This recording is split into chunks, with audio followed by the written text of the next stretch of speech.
वक्त हालत ये है कि अखबारात के अंदर अगर आप बयानात पढ़ें तो सबको बताया जा रहा है कि मुल्क में इमरजेंसी है। हालांकि इमरजेंसी तो एक आइनी इस्तिलाह है और इस मुल्क में आइन है ही नहीं। कोई ये कहता नहीं है हुकूमत की तरफ से कि इस मुल्क के अंदर मार्शल लॉ है। मार्शल लॉ को मार्शल लॉ ना कहने के लिए कितनी जसारत चाहिए आपके ख्याल में? क्या अकल पे पत्थर पड़ गए हैं या ज़ुबान पे ताले पड़ गए हैं? मैं उन लोगों की बात कर रहा हूँ जो ईवान इक़्तिदार में बैठे हुए हैं। ये मार्शल लॉ नहीं है तो क्या है इस वक्त पाकिस्तान? झूठ की ऐनक लगाई हुई है जी। असल में सब उनको भी पता है। मामला ये है कि आप किसको बेवकूफ़ बना रहे हैं? पब्लिक को बेवकूफ़ बना रहे हैं। आप समझते हैं पाकिस्तान के 16 अच्छा ये जो उनके साथ जितने भी एक जगादरी किस्म के जो आइनी माहिरीन हैं, सियासतदान हैं, हुक्मरान जमात के लोग भी हैं, उन्होंने जाकर उनको ये बताया कि आप बस थोड़ा से लफ्ज़ों का हेर फेर करें, मीडिया की ज़बान पे चढ़ जाएगा, फिर इमरजेंसी होगी और आप अपना काम कर जाएंगे। अब जिन जिन लोगों ने तो उनकी उस सारी इस्तिलाह को अडॉप्ट कर लिया वो इमरजेंसी, मैं तो इसको क्लियर कट मार्शल लॉ कहता हूँ। मार्शल लॉ, और मार्शल लॉ भी किसके ख़िलाफ़? जनरल परवेज़ मुशर्रफ के ख़िलाफ़ खुद। और इसलिए कि उन्होंने लोगों को बेवकूफ़ बनाने की कोशिश की। लेकिन अभी ये उसी तरह का, आपको पता है 56 में मार्शल लॉ जो है वो लगाया किसने था? सिकंदर मिर्ज़ा ने। लेकिन फिर क्या हुआ? कुछ दिन के बाद अयूब साहब आ गए। अब इस तरह का जो आप ढकोसला एक रचाएंगे, एक ड्रामा बनाएंगे, तो फिर पीछे क्यों में भी लोग बैठे होते हैं। ये तारीख़ ने हमें बताया, हम नहीं। आप देखें कितने लोगों को पता है कि अयूब खान कहाँ दफन है? कुछ पता नहीं। सिकंदर मिर्ज़ा जिसने पाकिस्तान पे पहला मार्शल लॉ लगाया, उसको तो इस मुल्क में भी दफन होना पसंद नहीं हुआ। ये जनरल ज़ियाउल हक साहब हैं, यहाँ पड़े हुए हैं ये फैसल मस्जिद के सामने। वो समझ लें कि वहाँ पर एक वहाँ पे कोई फाते नहीं कहता। और जनरल परवेज़ मुशर्रफ साहब शायद अगर इस पाकिस्तान में रहे तो फरामोश हो जाएंगे। सुना है कोई तुर्की वुर्की में घर शर बना लिया है, वहाँ आगे जो है ना वो उन्होंने भाग जाना है। और जो प्रोग्राम का आपका, ये पाकिस्तान हमारा है, हमारे आबाओ अजदाद यहाँ पर रहे, उनकी कब्रें मौजूद हैं, हवाले दिए जा सकते हैं। हम यहाँ पर फिज़िकली इस धरती के ऊपर मौजूद है। हमारी आगे आने वाली नस्ल जो है वो इसी धरती के अंदर सर्वाइव भी करेगी, रहेगी। ये पाकिस्तान हमारा है। ये किसी ने फ्रांस भाग जाना है, किसी ने अमेरिका भाग जाना है, किसी ने तुर्की भाग जाना है। और जो मैं ये कहता हूँ जो जिनको इस मुल्क में अभी होना चाहिए वो जद्दा में बैठे हुए। अब इस मुल्क में आप क्या कर सकते हैं कि जो पॉलिटिशियन है उसको आप बाहर भेजते हैं और डिक्टेटर को अंदर रखते हैं। पहले मुझे पता नहीं था कि बोलता पाकिस्तान क्यों बंद हुआ, अब मुझे पता चला है क्यों बंद हुआ। Okay, let me get back into this. Kashif, सदर साहब का ये भी बयान है कि जो मेरी इज़्ज़त है उसका ताल्लुक़ मेरी वर्दी से नहीं है।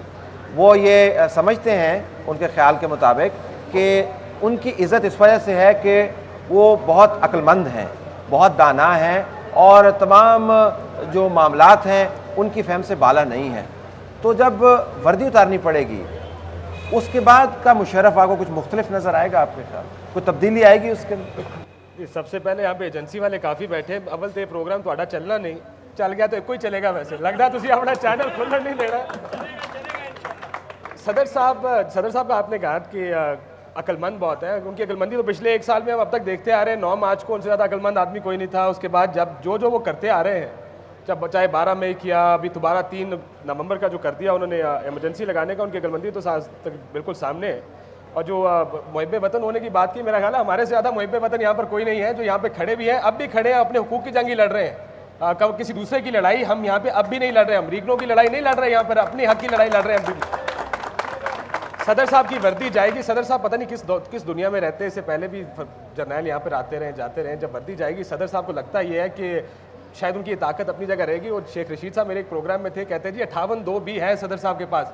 मैंने कहा एक ऐसा मुंह है जिसके आगे के दांत ही नहीं है, ना काटने के लिए ना कुछ है। सदर साहब इस वर्दी के उतारने के बाद जो अगले 2-3 दिन में अब रिकॉर्ड कर रहे हैं प्रोग्राम ज़ाहिर, जब वर्दी उतरेगी सदर साहब कहाँ खड़े, कहाँ देखते हैं अपने आप को? ये अभी से मुस्लिम लीग कायदे आज़म ने उनको आंखें दिखानी शुरू कर दी। जाएंगे कहाँ पे ये सदर साहब? नुसरत जावेद से बात करें। नुसरत, ये बताइएगा कि इस वक्त तमाम सियासी जमातें जो हैं वो टोकनिज़म का शिकार हैं। ज़रा इस तरफ भी तवज्जो देनी चाहिए।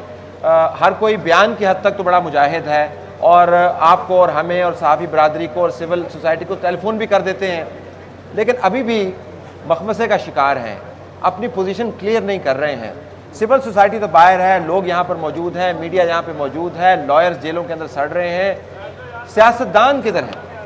ये जो आप वोट लेने के लिए तलत, सियासतदान के मैं आपके इस सवाल का जवाब देता हूं, लेकिन सबसे पहले एक मेरी बात, अल्लाह करे मेरे मुंह में खाक मैं गलत साबित हूं, मैं दुआ ये मांगता हूं। मैंने जो थोड़ा बहुत मेकियावली पढ़ा है, मुझे तो जनरल साहब वर्दी उतारते नज़र नहीं आते, क्योंकि इनकी ताकत ये वो है, वो जैसे वो पुरानी कहानियाँ पढ़ते थे ना, कोई जिन होता था जिसका एक तोते में जान होती थी।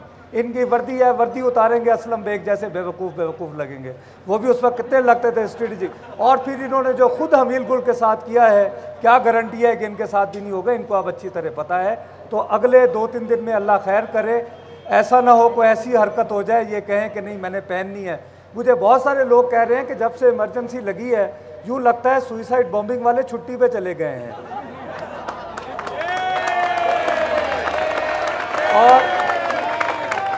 और मेरा ख्याल है कि इस्लामाबाद में अब भी उतनी फहाशी हो रही होगी, उतनी शराब बिक रही होगी जैसे नवंबर 3 से पहले थी, लेकिन वो जो 2-3 हज़ार औरतें बुर्का पहन के आती थी वो भी आजकल गायब हैं। लगता है इस्लाम नाफिज हो गया है इस्लामाबाद में।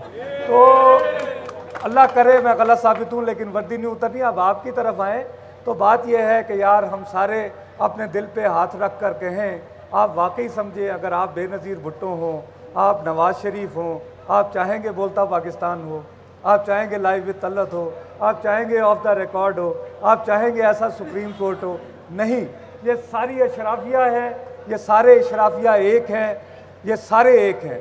और दूसरी बात, अगर आपको फिर भी शुबा है तो मोहतरमा ने इतनी अच्छी खूबसूरती में अपनी अच्छी अंग्रेज़ी में बहुत स्पिरिटेडली ये कहा था कि मैं ये पिंडी जा रही हूँ। मेरा ख्याल है लाहौर से रास्ता यहाँ आता है, नेग्रो पहुँचते आया, जहाज़ लिया, कराची चले गए। उनको बताएं लाहौर से यहाँ का रास्ता कराची से तो आता नहीं है। तो सियासतदान हैज़ बीन एक्सपोज।